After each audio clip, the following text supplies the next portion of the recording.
Joining me on the line is my friend, Pastor Kerry Gordon here from Cornerstone Outreach, World Outreach in Sioux City, Iowa. Pastor Gordon, it's always great talking to you here in South Georgia. Thank you for having me on, Will. It's great to be with you.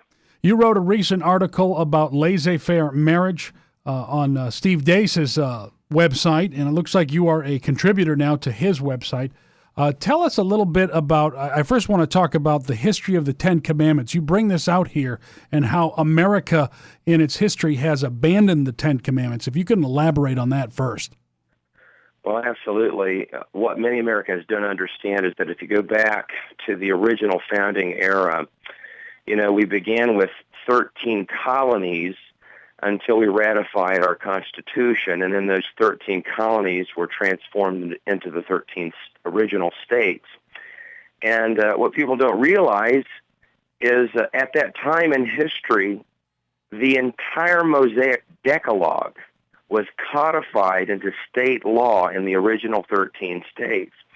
And what we've seen is having a foundation of divine law at the root, the basis, a moral fabric beneath everything that we've built upon as a nation over these last 240 years has been the result of the Ten Commandments and its influence.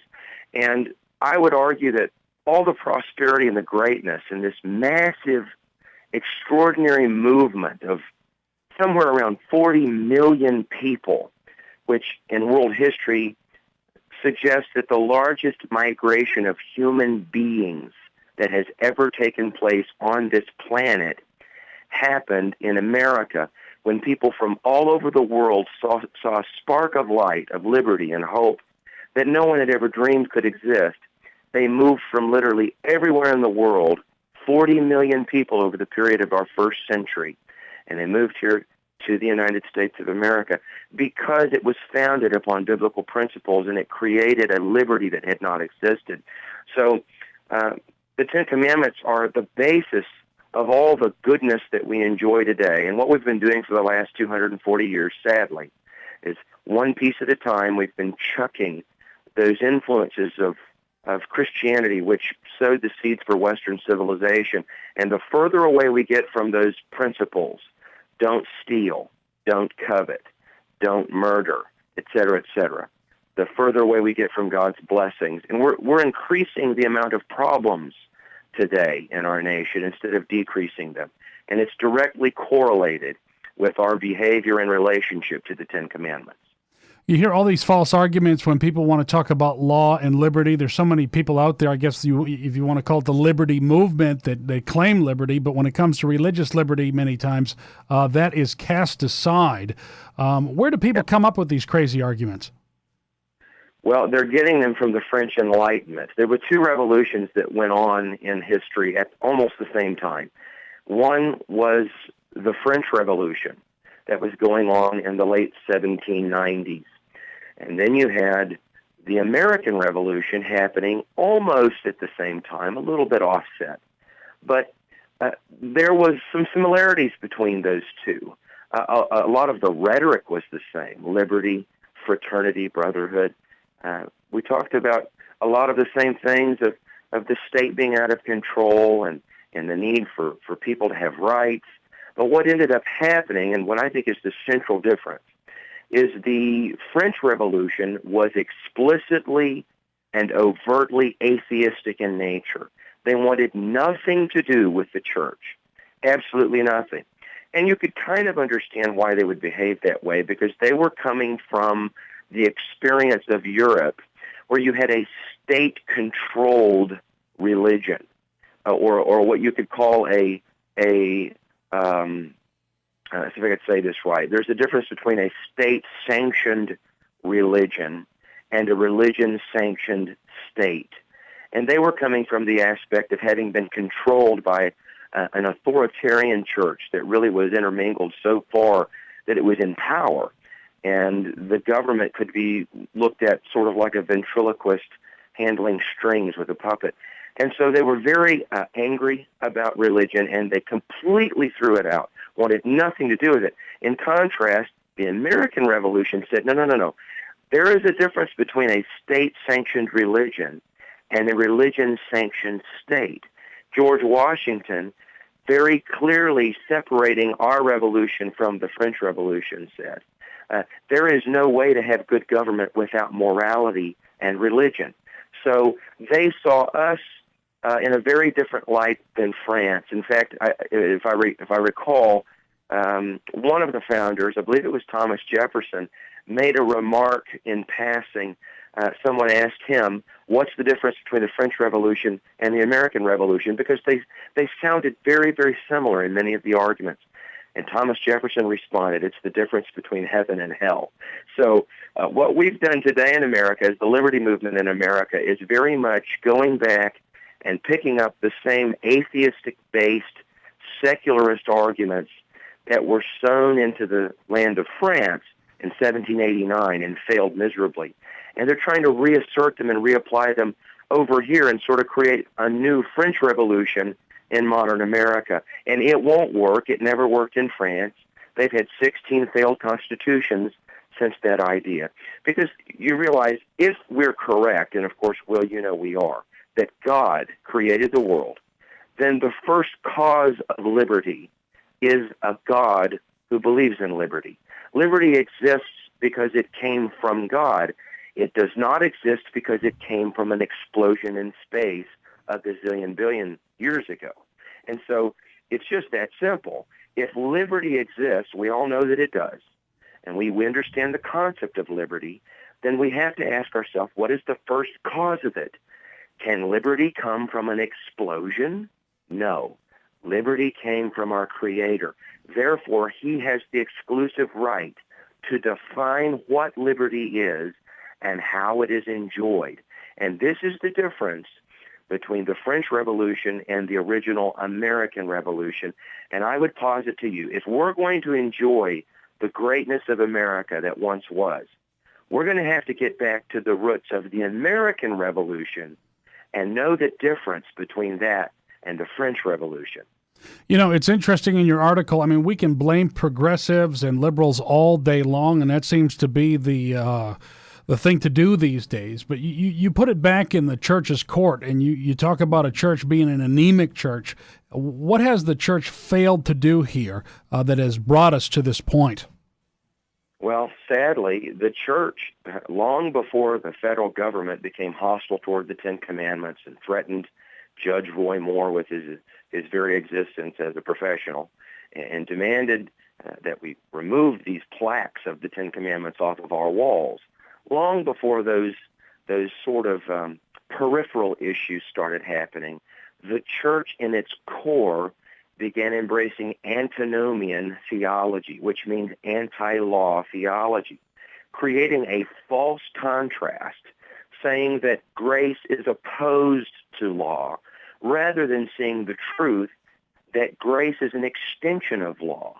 In fact, if you go all the way to the creation story, the first fall from grace, if you will, was Adam and Eve.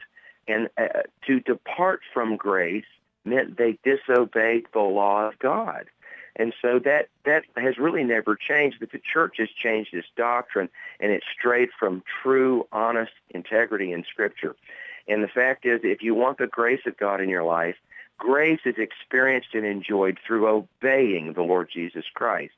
And the church has gotten away from that. They pit grace against law. So the church itself stopped preaching and teaching the ongoing use of the Ten Commandments in society today. You often hear people talk about the good news in church. They refer to the New Testament as the good news. It sort of creates this idea in our children in Sunday school that the Old Testament was the bad news and the New Testament is the good news. And that overly simplistic, sophomoric view of the Scripture has become so popular that now, the logical extension of this kind of thinking is, well, we're all saved by grace and we're all sinners, so we can just go ahead and ordain homosexuals as pastors and have no standards anymore because Jesus, after all, supposedly did away with the law. Well, that's nonsense. And the fact is that the people that talk about grace the most seem to have the least grace to offer the world. And grace is always connected to obedience to the Lord Jesus Christ. It's a wonderful and joyful thing to obey the teachings of God. You know, the command, thou shalt do no murder, that's a wonderful thing to obey. And I think society is much better when we realize that we do have commands and we are to obey them. We shouldn't lie to each other. We should treat each other with respect. And I like to look at the Ten Commandments, Will, as an extension to friendship. Because frankly, I've never even met a pagan, someone who's never been to church in their life, that didn't almost unintentionally, without even really thinking about it, use the Ten Commandments in some way in their everyday life. Nobody wants to hang around with somebody that they think is going to lie to them, and you can't ever tell if the guy's telling you the truth or not. You don't want to be friends with somebody like that because you never know if you can trust them. Think about inviting somebody over to your house for dinner some night and being so nervous that if you get up to use the restroom, the person you invited over to your house for fellowship might steal your silverware and your television and run out the door when you're not looking. You wouldn't invite somebody like that over to your house. So really what God has done when he offered the world the Ten Commandments, he said, look, I want to be your friend, and this is the way we can be friends. I don't want you stealing. I don't want you, taking stuff that's not yours or lying. It's very reasonable. These are not difficult or unreasonable commands. They're reasonable. What about, Will, would you ever want somebody to come over to your house and you just thought you can't take your eyes off of them because you know if they had the chance, they're going to try to seduce your wife and get her to go to bed with them? Hang around with people like that. And so God doesn't want to hang around with people like that either. And he said, don't commit adultery. So the Ten Commandments are the foundation of love.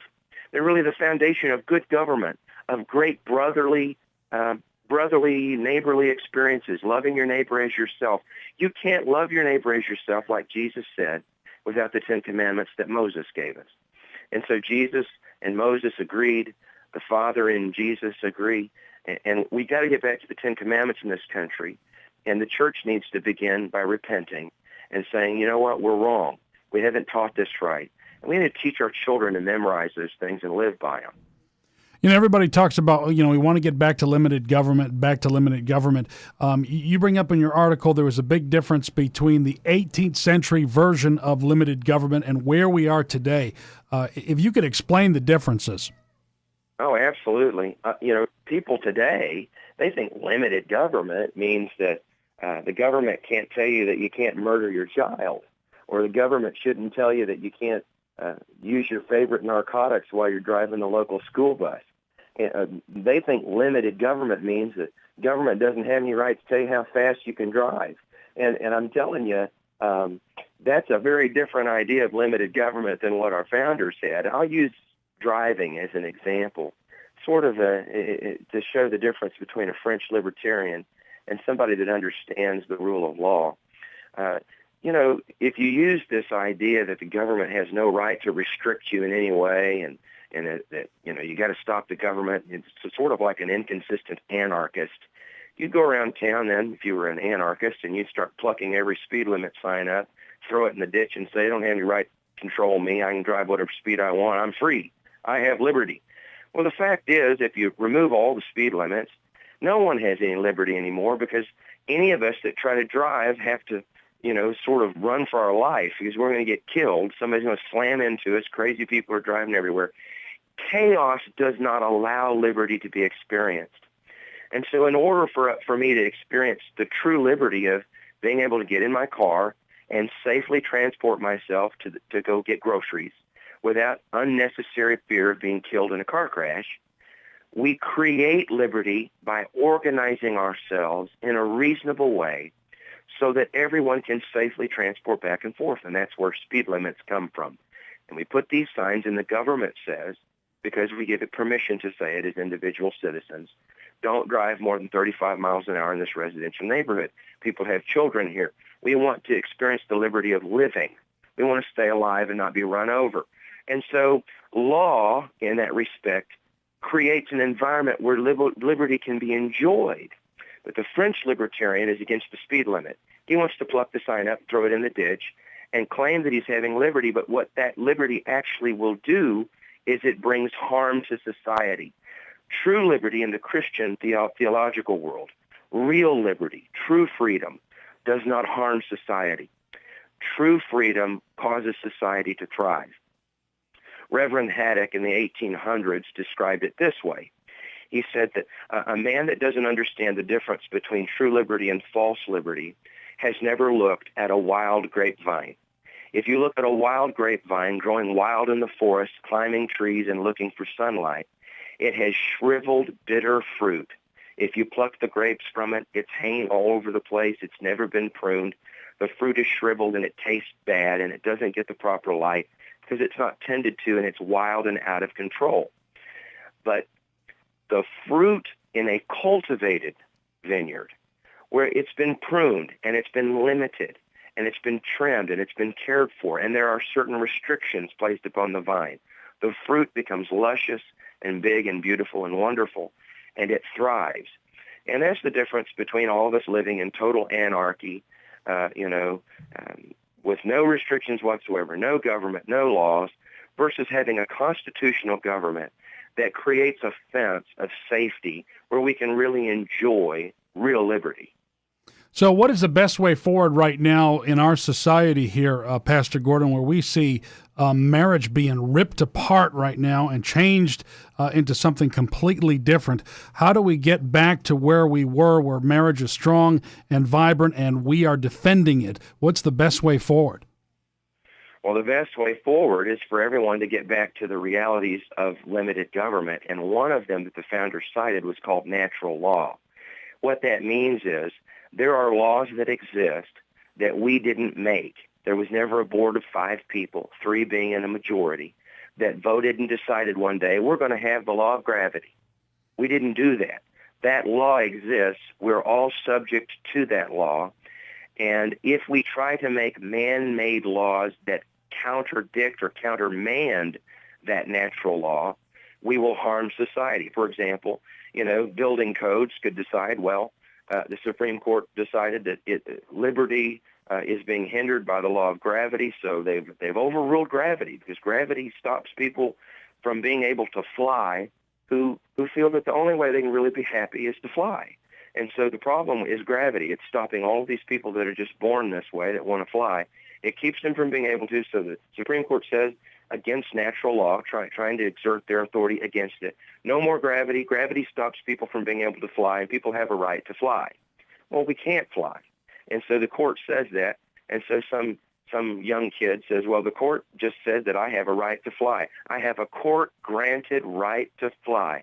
They overruled gravity today. And so he gets to the top of a 20-story building downtown and jumps off to try out his new right that the court gave him. What happens?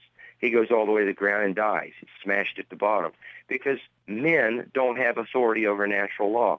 So the founders said natural law was the single most powerful government limiting force in the world because we have no authority over it. Well, that gets us to the laws of procreation and biology. How is new life created? It's created with a man and a woman.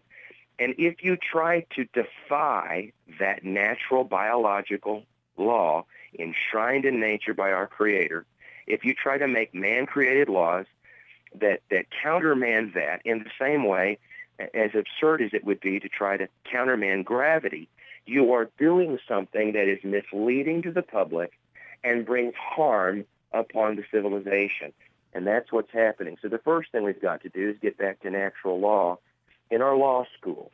Our lawyers need to learn natural law. I was invited to speak at a law school at University of Nebraska a couple of years ago.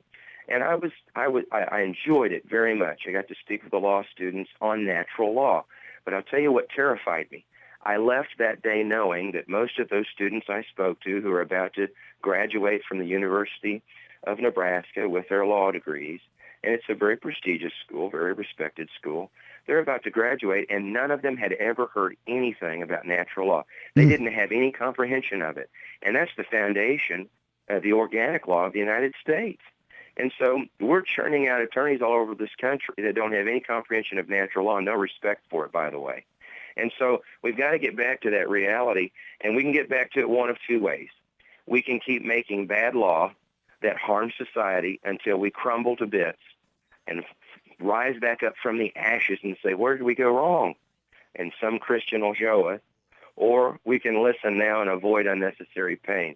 We've got to get back to natural law, which stems and is explained by, in the context of, God's law.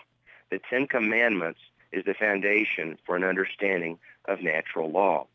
And marriage is something God created. We don't create it. We don't necessarily authorize it. But government does have a role in protecting those things that God has already said are so. So government, if it makes building codes, the building codes are in alignment with the pre-existing law of gravity. We know that when we build a structure because of gravity, it has to be done in such a way that it remains safe so that we can enjoy the structure. The same thing is true of marriage. The state, unfortunately, as long as there are sinners alive, is going to have to be involved in the issues of divorce and custody battles and things like that. So it does play a role in being involved in the marriage institution, but a limited role. And the libertarian anarchist would argue that the government should stay completely out of marriage, but that's not consistent with the Old Testament. Moses, for the hardness of their hearts, Jesus said, had to allow the civil authorities to grant a law of divorcement. And so there has always been, even from the times of Moses, some necessary, unfortunately, some necessary intervention by the government in the institution of marriage. But they can't flip around and start changing what it means or trying to usurp the authority of the church. And that's what's going on now with the statists, and we're in trouble. Pastor Cary Gordon, it's always great to have you on here. I'm always learning something new every time that you join me here in South Georgia. And are you planning on putting any more new articles out there on stevedeace.com? I probably will at some point. I'm actually getting ready to spend about the next month with Steve Deace every Wednesday on his Worldview program, discussing things like this and kind of getting into the weeds and talking about doctrine and how Christian civilization really, the Christian thought created everything that we're enjoying today in America, and get back to those foundational principles and explain things, and I think in a unique way that a lot of people have never heard. So I expect, yes, I'll be writing more articles for him, but I'll be with him every Wednesday night for about the next month. We'll be definitely checking that out. SteveDeace.com is the best place to go for people to find out more about his radio show and check out different things that he's talking about. Pastor Gordon, thank you so much for taking time out of your very, very busy schedule to talk with us here today. Thank you, Will. Have a great day. You too.